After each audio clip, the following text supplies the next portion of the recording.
అది పూర్తిగా అభివృద్ధి చెందిన నగరం కాదు, అలాని వెనుకబడిన పల్లెటూరు కాదు. అప్పుడప్పుడే అభివృద్ధి చెందుతున్న చిన్న టౌన్ అది. అక్కడ మంచి సెంటర్లో బాగా వ్యాపారం జరిగే వీధిలో ఒక అద్భుతమైన బంగ్లా ఉంది. పైన కుటుంబం ఉండడానికి ఇల్లు, కింద చిన్న కిరాణా షాప్ ఉండేది. ఆ ఇంటి ఓనర్ పేరు కామాక్షిదేవి. ఆమెకి 2 కొడుకులు, మురళీకృష్ణ మరియు బాలకృష్ణ. అమ్మా, మన షాప్లో గోధుమ పిండి అయిపోయింది. లోడ్ ఎక్కడ నుండి తెప్పించమంటావు? రేపు జనార్దనం దగ్గరికి వెళ్ళి ఒక లోడ్ గోధుమ పిండి తీసుకురా. సరే అమ్మా. అలాగే 2 కేజీల మినపప్పు కొంటే ఒక పెన్ను ఫ్రీ, 1 కేజీ వేరుగా శనగపప్పు కొంటే ఒక సోప్ ఫ్రీ. ఇలాంటి ఆఫర్స్ పెడదాం. అప్పుడే బాగా సేల్స్ పెరుగుతాయి, కస్టమర్స్ కూడా బాగా వస్తారు సరే అమ్మా, మంచి ఐడియా అంటూ కామాక్షి చెప్పిన మాటని కొడుకులు తూచా తప్పకుండా పాటించేవారు. అలా 2 కొడుకుల కష్టంతో, కామాక్షి సలహాలతో ఆ కిరాణా షాప్ 3 పువ్వులు 6 కాయలు లాగా సాగుతుండేది. బాలా, మన వ్యాన్ తీసుకుని గాంధీ బొమ్మ సెంటర్లో ఉన్న షాప్లకి సరుకులిచ్చేసిరా అంటూ చిన్న కొడుక్కి ఇంకో పని అప్పచెప్పేది. చిన్న కొడుకు కూడా అమ్మ చెప్పిన మాటకి ఎదురు చెప్పకుండా ఆ పని పూర్తి చేసేవాడు. ఇలా జరుగుతుండగా ఒకరోజు మురళి షాప్లో పనిచేస్తుండగా కామాక్షి అక్కడికొచ్చింది. ఏంటమ్మా ఇలా వచ్చావు? ఈరోజు నీ పెళ్లి చూపులు నాన్న, రా వెళ్దాం పెళ్లి చూపులా? అని ఆశ్చర్యంగా అడిగాడు. అవును, కృష్ణారావు గారి కూతురు గురించి పంతులు గారు చెప్పారు. మంచి సంబంధం, మంచి ఆస్తిపాస్తులు కూడా ఉన్నాయి. నువ్వు చూసిరా అమ్మా. పెళ్లి చేసుకునేది నువ్వా నేనా దాందేముందమ్మా, నీకు నచ్చితే నాకు నచ్చినట్టే అని పెద్ద కొడుకు బాధ్యతంతా అమ్మ మీద పెట్టేశాడు. దాంతో కామాక్షి ఒకంత గర్వంగా నవ్వుతూ వెళ్ళింది. కామాక్షి బియ్యం వ్యాపారం చేసే కృష్ణారావు ఇంటికి వెళ్ళింది. చూడముచ్చటగా ఉండే రాధికని చూసింది. మంచి చెడు మాట్లాడుకుని మురళీకృష్ణ రాధికల పెళ్లి అంగరంగ వైభవంగా జరిగింది. రాధిక అత్తగారింటికి కాపురానికి వచ్చేటప్పుడు ఒక బంగారు పొయ్యి తీసుకొచ్చింది. ఆ బంగారు పొయ్యి చూడగానే కామాక్షిదేవి మైమరిచిపోయింది. అబ్బా, ఈ బంగారు పొయ్యి చాలా బాగుంది అంటూ బంగారు పొయ్యిని ఇంటికి వచ్చిన ప్రతి ఒక్కరికి చూపించేది. ఇది మా కోడలు తీసుకొచ్చింది అని అడిగిన వారికి అడగని వారికి చెప్పేది. ఆ బంగారు పొయ్యితో పాటు పెద్ద కోడలు అంటే కామాక్షిదేవికి అభిమానం ఏర్పడింది. ఇలా జరుగుతుండగా కొన్ని రోజుల తరువాత బాలకృష్ణ అమ్మ దగ్గరికొచ్చాడు.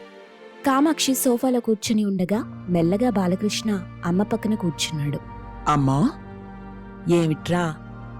నీతో ఒక విషయం చెప్పాలి. ఏంట్రా అది? నువ్వు కోప్పడకూడదు. నీ మీద ఎందుకు కోపడతాను చెప్పురా, విషయం చెప్పు. అది అది నేను ఒక అమ్మాయిని ప్రేమిస్తున్నానమ్మా అని కొంచెం తడబడుతూ ఉన్న విషయం చెప్పేశాడు. కామాక్షిదేవి కొంచెం ఆశ్చర్యపోయి మళ్లీ తెరుకొని బాలకృష్ణ వైపు చూసింది. అలా చూడకమ్మా, ఆ అమ్మాయి చాలా మంచిది. నువ్వు ఒప్పుకుంటావని నమ్మకంతో నీకు చెప్పాను. ఇంతకీ ఎవర్రా అమ్మాయి? గాంధీ బొమ్మ సెంటర్లో చిన్న కిరాణా కొట్టుంది కదా, నరసింహం గారు, ఆయన కూతురు శ్రీలేఖ అంటూ అమ్మాయి గురించి పూర్తి వివరాలు చెప్పాడు. ఆ కొట్టులో రోజుకి 150 రూపాయల బిజినెస్ కూడా జరగదురా. వాళ్ల దగ్గరేముందిరా, మన అంతస్తుకి సంబంధించిన సంబంధమేం కాదు. నేను ఆస్తుల గురించి ఆలోచించలేదమ్మా, మనసు గురించి మాత్రమే ఆలోచించాను. నేను ఆ అమ్మాయికి మనసిచ్చేశాను. మనసులొకటి కలిస్తే మీ పిల్లలకి సరిపోతుంది. మేం పెద్దవాళ్ళం కదా, ఆస్తులు, అంతస్తులు, హోదా అన్నీ చూస్తాం. అన్నీ కలిస్తేనే సంబంధం కలుపుకుంటాం. అలా కాదమ్మా, ఒప్పుకోమ్మా ప్లీజ్, నీకు మంచి కోడలవుతుంది అని ఒకే మాట మీదున్నాడు. కొడుకు దీనంగా ముఖం పెట్టి అడగడంతో కామాక్షి చూడలేక పెళ్లి కొప్పుకుంది.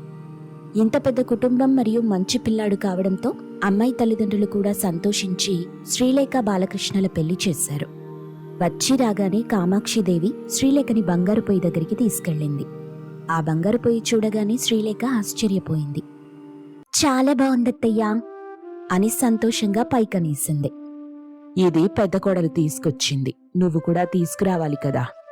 అంటే అత్తయ్య, అది నా మనసులో ఉన్నది చెప్పాను, తరువాత నీ ఇష్టం అని కామాక్షి చెప్పేసి వెళ్ళిపోయింది. ఆ మాటలు చిన్న కోడలికి కొంచెం బాధ కలిగించాయి. కొన్ని రోజుల తరువాత శ్రీలేఖ అమ్మగారింటికి వెళ్ళింది. నాన్న దగ్గరికి వెళ్లి జరిగిందంతా చెప్పింది. ఇప్పటికిప్పుడు బంగారు పొయ్యి అంటే ఎలాగమ్మా? డబ్బులెక్కడ కుదురుతాయి? ఏదో ఒకటి చెయ్యండి నాన్న, అక్కడ నాకు మీ అల్లుడికి విలువ పోతుంది అని చెప్పేసి వెళ్ళిపోయింది.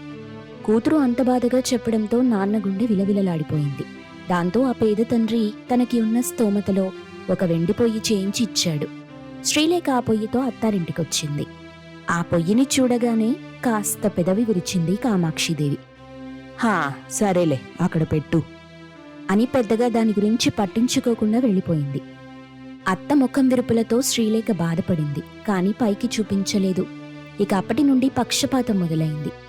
ఇదిగో ఈ బంగారు పొయ్యి పెద్ద కోడలు తీసుకొచ్చింది అని చాలా గర్వంగా ఇంటికొచ్చిన ప్రతి ఒక్కరికి చెప్పేది కామాక్షిదేవి. ఆ రిచ్ కోడల్ని అందరి ముందు పొగడ్తలతో ముంచెత్తేది. పేద కోడలు తీసుకొచ్చిన వెండి పొయ్యి గురించి అస్సలు పట్టించుకునేదే కాదు. శ్రీలేఖ మనసు బాధపడినా లోపలే పెట్టుకునేది గాని భర్తకి కూడా చెప్పేది కాదు. ఇలా జరుగుతుండగా పేద కోడలు ఒక చోట కూర్చుని అల్లికలు అల్లుతూ ఉండగా ధనవంతురాలైన రాధిక అక్కడికొచ్చింది. ఏంటి, ఏం చేస్తున్నావు? అల్లికలక్క, నాకు చాలా ఇష్టం. మా నాన్నగారు చిన్నప్పుడు నేర్పించారు. హా, ఇలాంటివి నేర్చుకోకపోతే మీ ఇంట్లో గడవడం కష్టం కదా, పూటకి కూడా కష్టమే అంటగా అంటూ కావాలని రెచ్చగొడుతూ మాట్లాడింది.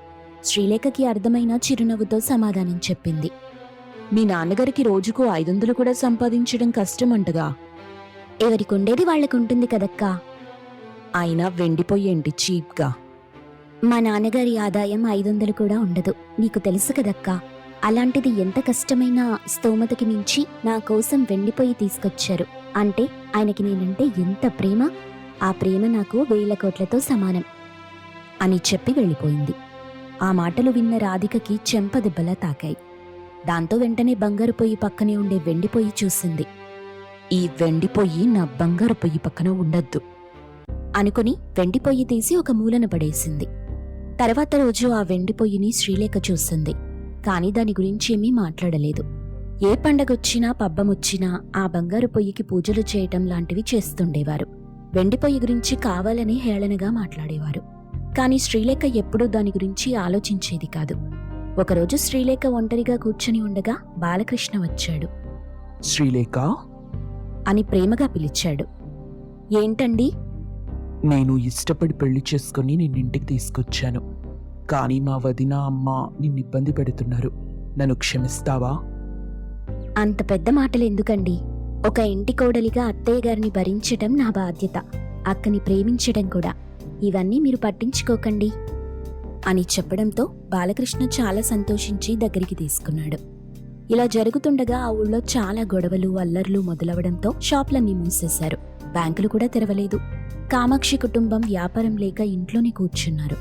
2 రోజులు బాగా జరిగింది గాని ఒకరోజు ఆ ఇంట్లో రాత్రి దొంగలు పడ్డారు.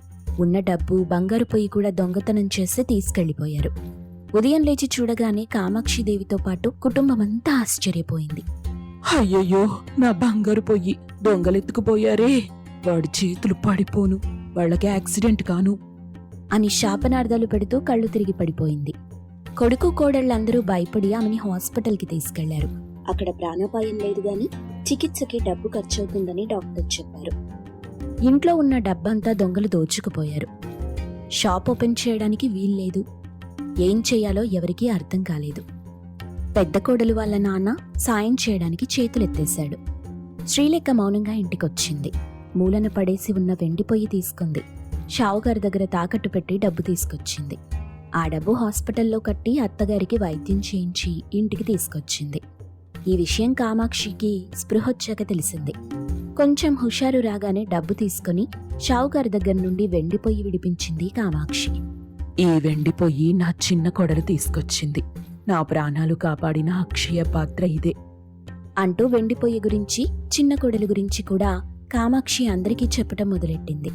అత్తయ్య మాటలతో శ్రీలేఖ చాలా సంతోషించింది. ఇద్దరు కోడళ్ల ముద్దుల అత్త కాంతం. కానీ కాంతంకి మాత్రం చిన్న కోడలంటేనే ముద్దు. ఎందుకంటే తను బాగా ధనవంతుల కుటుంబం నుండి కోడలిగా వచ్చింది.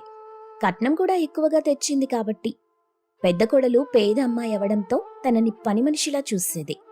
ఒకరోజు ఇద్దరు కోడళ్లు నీరసం వచ్చి పడుకునుండడంతో కాంతం ఫ్యామిలీ డాక్టర్ని పిలిచి చెకప్ చేయించింది. డాక్టర్ కోడళ్ళిద్దరికీ చెకప్ చేసి, మీ అందరికీ ఒక శుభవార్త, ముఖ్యంగా కాంతం నీకు. నువ్వొకేసారి ఇద్దరికి నానమ్మవి కాబోతున్నావు. నీ ఇద్దరు కోడళ్ళు తల్లులు కాబోతున్నారు అంటూ చెప్పింది. ఆ శుభవార్త విన్న ముగ్గురు చాలా సంతోషించారు. ఆహా, కమ్మటి వార్త చెప్పావు డాక్టరు. ఈ రోజు కోసం నేనెన్నో రోజుల నుండి ఎదురు చూస్తున్నాను. సమయానికి ఇంట్లో స్వీట్లు కూడా లేవు. లేకుంటే నీ నోట్లో కిలో లడ్డూలు పెట్టేదాన్ని. నాకు లడ్డూలేం అవసరం లేదు. ముందు ఇద్దరికీ రెస్ట్ బాగా అవసరం. మంచి ఆహారం అందిస్తూ జాగ్రత్తగా చూసుకో. అంతే చాలు. నువ్వు వేరే చెప్పాలా?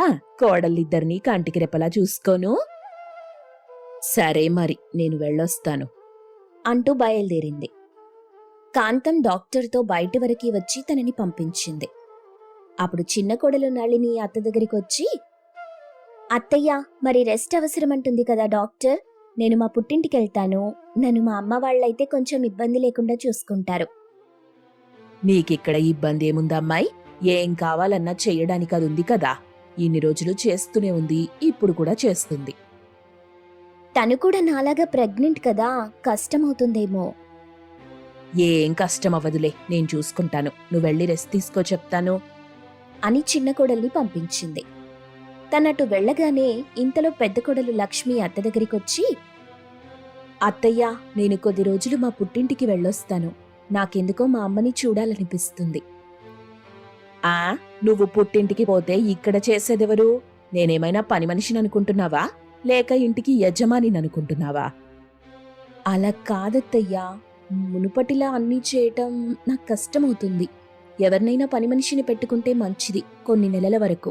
మళ్ళీ ప్రసవం అయ్యాక మునుపటిలా అన్నీ నేనే చేస్తాను. పని మనిషి ఏం అవసరం లేదు. గర్భవతిగా ఉన్నప్పుడు ఎంత చురుగ్గా పనిచేస్తే అంత మేలు. నేనిద్దరు కొడుకులకు జన్మనిచ్చాను, నాకు తెలీదా? నువ్వు ఎక్కడికి వెళ్లాల్సిన పని లేదు, ఇక్కడే ఉండు అని కసురుకుంటూ చెప్పింది. పెద్ద కోడలు అత్తకి ఎదురు చెప్పలేక బాధగా పక్కకి వెళ్తుండగా, సరే, నీరసంగా ఉందని ఉదయం నుండి పడుకున్నావుగా, ఓ నిమ్మరసం తాగి ఇల్లంతా తొందరగా శుభ్రం చేయిపో అంటూ చెప్పింది. లక్ష్మి నిమ్మరసం కూడా తాగకుండా వెళ్లి ఇల్లంతా శుభ్రం చేసింది. దాంతో బాగా అలసిపోయి వెళ్లి పడుకుంది. నళిని, కాంతం ఇద్దరూ సోఫాలో కూర్చున్నారు. ఇదేంటి, ఇళ్ళు శుభ్రం చేసి కనిపించకుండా పోయింది, జ్యూస్ ఇవ్వకుండా? వద్దులే అత్తయ్యా, అంత క్లీన్ చేసేసరికి అలసిపోయి ఉంటుంది. జ్యూస్ కావాలంటే మనమే పట్టుకుందాం. ఎందుకు మనం శ్రమ పడటం? దానికి చెప్తే అదే చేస్తుందిలే. ప్రతి చిన్న పనికి జాలి పడితే ఎలాగమ్మా? అంటూ లేచి గదిలో ఉన్న పెద్ద కొడలి దగ్గరికి వెళ్ళింది. ఏంటే, రాత్రంతా నిద్రపోకుండా జాగారం చేస్తున్నావా? పట్టపగలు హాయిగా పడుకున్నావు? అత్తయ్య, బాగా అలసటగా ఉంది. పని చేస్తుంటే ఆయాసం వస్తుంది. అందుకే ఇలా వచ్చి కాస్త రెస్ట్ తీసుకుంటున్నా. అలాగే ఆయాసపడుతూ వెళ్ళి 2 గ్లాసులు యాపిల్ జ్యూస్ పట్టి తీసుకురా, అలసట పోతుంది. ఇంట్లో ఏ పండ్లు లేవత్తయ్యా. మరీ మంచిది, మార్కెట్కి పోయి ఫ్రెష్ పండ్లు తీసుకురాపో, తొందరగా వెళ్ళు. అత్తయ్య, అంత దూరం అంటే చాలా ఇబ్బంది అవుతుంది. డాక్టర్ చెప్పింది కదా రెస్ట్ అవసరమని. ఆ డాక్టర్లు అలాగే చెప్తారమ్మా, వాళ్ళకేం పనా పాట. నాకింకో మాట ఎదురు చెప్పకుండా తొందరగా వెళ్ళు అంటూ కసురుకుంది. లక్ష్మి ఎండన పడి మార్కెట్కెళ్లి పండ్లు తెచ్చి జ్యూస్ పట్టి ఇద్దరికీ ఇచ్చింది. ఇలాగే ప్రతిరోజు లక్ష్మి అత్తకి తోడికోడలికి సేవ చేస్తూ ఉండేది. రోజులు గడుస్తున్నాయి. ఒకరోజు ఉన్నట్టుండి వాషింగ్ మిషన్ పనిచేయకపోవడంతో అత్త పెరట్లో ఉన్న లక్ష్మి దగ్గరికి వెళ్లి, ఒసేయ్, ఇంట్లో వాషింగ్ మిషన్ పని చెయ్యట్లేదు, వెళ్ళి అందరి బట్టలు ఉతుకు. ఇప్పటికే చాలా పని చేశాను. అన్ని పనులు నాకే చెప్తున్నారు. కొన్ని పనులు నళినికి కూడా చెప్పొచ్చు కదా. తానెందుకు చేస్తుందే? తను రిచ్ కోడలు, నువ్వు పువర్ కోడలివి, కాబట్టి నువ్వే పనులు చెయ్యాలి. అలా అంటారేంటి? అదే నా దగ్గర డబ్బుంటే నన్ను ఇలాగే చూసేవాళ్ళా? అంతే మరి, నువ్వు డబ్బులు తీసుకురా, నిన్ను కూడా మంచిగా చూసుకుంటా అని మాట్లాడుతుంది. అదంతా చాటు నుండి నళిని వింటుంది. ఈమె నా మీద చూపే ప్రేమంతా నేను రిచ్ అవటం వల్లేనన్నమాట. పాపం, దానివల్ల అమాయకురాలైన అక్క చాలా ఇబ్బంది పడుతుంది. ఈ అత్తకి బుద్ధొచ్చేలా ఏదో ఒకటి చెయ్యాలి, లేకుంటే అక్క ఇబ్బంది పడుతూనే ఉంటుంది అనుకుంది. అప్పుడే అత్త అటుగా రావటం గమనించిన రిచ్ కోడలు వంటగదిలో ఉన్న ఆయిల్ తెచ్చి గుమ్మం లోపల చల్లి పక్కకెళ్ళిపోయింది. ఇంతలో కాంతం నేరుగా వచ్చి అందులో కాలు పెట్టి జారి డామ్మని పడిపోయింది. కాళ్ళు విరిగాయిరో దేవుడో, అమ్మో అంటూ వాపోతూ పక్కన ఉన్న రిచ్ కోడల్ని చూసి, నలిని అలా చూస్తూ నిలబడ్డావింటే వచ్చి నన్ను లేపవే, ప్రాణం పోతుందే. అమ్మో, డాక్టర్ నన్ను బరువులు మోయొద్దని చెప్పింది, నన్ను వదిలేయండి అంటూ అత్తని వదిలేసి వెళ్ళిపోయింది. బయట నుండి ఆ ఆర్తనాదాలు విన్న పువర్ కోడలు వెంటనే లోపలికొచ్చి కింద పడ్డ అత్త మీద జాలి చూపిస్తూ పైకి లేపి, అయ్యయ్యో, అలా ఎలా పడ్డారత్తయ్యా? చూసుకుని నడవాలి కదా. రండి, మీ గదిలోకి తీసుకెళ్తాను, కాసేపు విశ్రాంతి తీసుకుందురు అంటూ తన భుజం మీద చేతులు వేసుకుని నడిపించుకుంటూ వెళ్తుంది. కాలు తీయలేకున్నానే, బాగా నొప్పిగా ఉంది. నేను మర్దన చేస్తాలేండి, కంగారు పడకండి అంటూ గదిలోకి తీసుకెళ్లి అత్తను పడుకోబెట్టి కాలుకి ఆముదం రాస్తూ సేవ చేసింది. అది చూస్తున్న కాంతం చాలా బాధపడి, కావాలని నాకు దేవుడి శిక్ష వేసినట్టున్నాడు. అదేంటత్తయ్య అలా అంటారు? లేకుంటే ఇంత మంచిదానివి నిన్ను నేను పని మనిషిలా కష్టపెడుతూ గర్భవతిని కూడా చూడకుండా ఎంత ఇబ్బంది పెడుతున్నా కదా, అందుకు నాకు జరగాల్సిందే. అవేం మాటలత్తయ్యా, అలా అనకండి. లేదు లేదు, నేను తప్పు చేశాను. నిన్ను తనని వేరుగా చూసి చాలా పెద్ద పొరపాటు చేశాను. ఇంకెప్పుడు అలా చెయ్యను. నన్ను క్షమించు లక్ష్మి అంటూ బాధపడింది. అది చూసిన రిచ్ కోడలు అత్తలో మార్పు గమనించి చాలా సంతోషించింది. తర్వాత అత్త ఒక పని మనిషిని మాట్లాడి ఇద్దరు కోడళ్ళని మంచిగా చూసుకుంది.